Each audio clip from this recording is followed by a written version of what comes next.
তোমার ভয় লাগে না? না, আমার ভয় নাই, আমার মৃত্যুর কোনো ভয় নেই। ঘরেও যদি মরতে হয় বাইরেও মরি। টিভি বা পুলিশের আর্মিদের কাছে বলবো যে গুলি কর, আমাকে গুলি কর। বাবা, আজকে যে তুমি এই আন্দোলনে এসেছো, কেন এসেছো? কেন আমি আন্দোলনে বিচার পেতে আসছি। কার বিচার যেতে? যারা অকারণে শহীদ হয়েছে, অকারণে শহীদ হয়েছে যারা। এখন তুমি কি চাও? এখন আমি চাই প্রতিবাদ। আর আরেকটা চাই যে হাসিনা যেন এই প্রধানমন্ত্রীর চেয়ার থেকে সরে যায় এবং মিজানুর রহমান আজাদ যেন বসে যায়। আচ্ছা, দুই ভাইরা দুই হাত প্রসারিত করে গুলি খেলো, তাদের ব্যাপারে কি বলবো?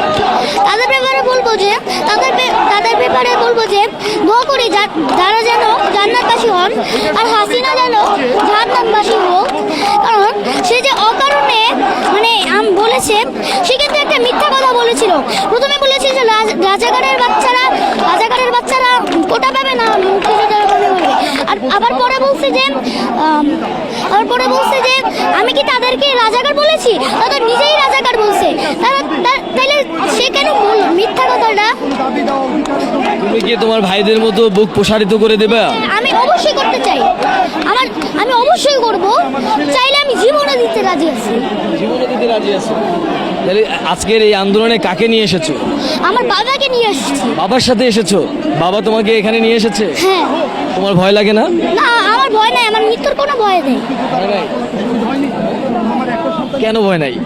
কারণ যে ভাইয়েরা আমাদের ভবিষ্যৎ চিনে, মানে ভবিষ্যৎ ইয়া করে যে শহীদ হয়েছেন, তাদের জন্য আমরাও জীবন দিতে পারি না।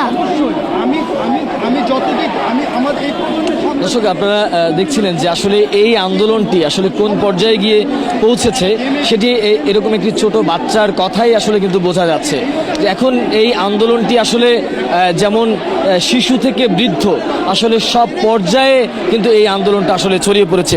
আমরা একটু এই যে শিশুটিকে এই আন্দোলনে নিয়ে এসেছেন তারই পিতা, আমরা একটু তার পিতার মুখ থেকেই শুনবো যে আসলে তার সন্তানকে নিয়ে এই আন্দোলনে যোগ দেওয়ার কারণটা কি।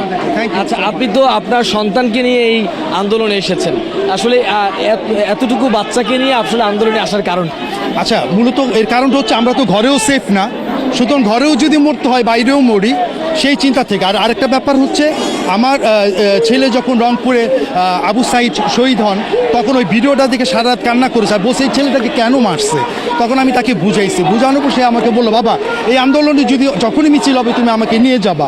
আমি বললাম যে যদি কোনো সমস্যা হয় তুমি কি ভয় পাও? সে কি বলছে, আমি মৃত্যুর কোনো ভয় পাই না। ও মৃত্যুকে ভয় পায়। আর টিভি বা পুলিশের আর্মিদের কাছে বলবো যে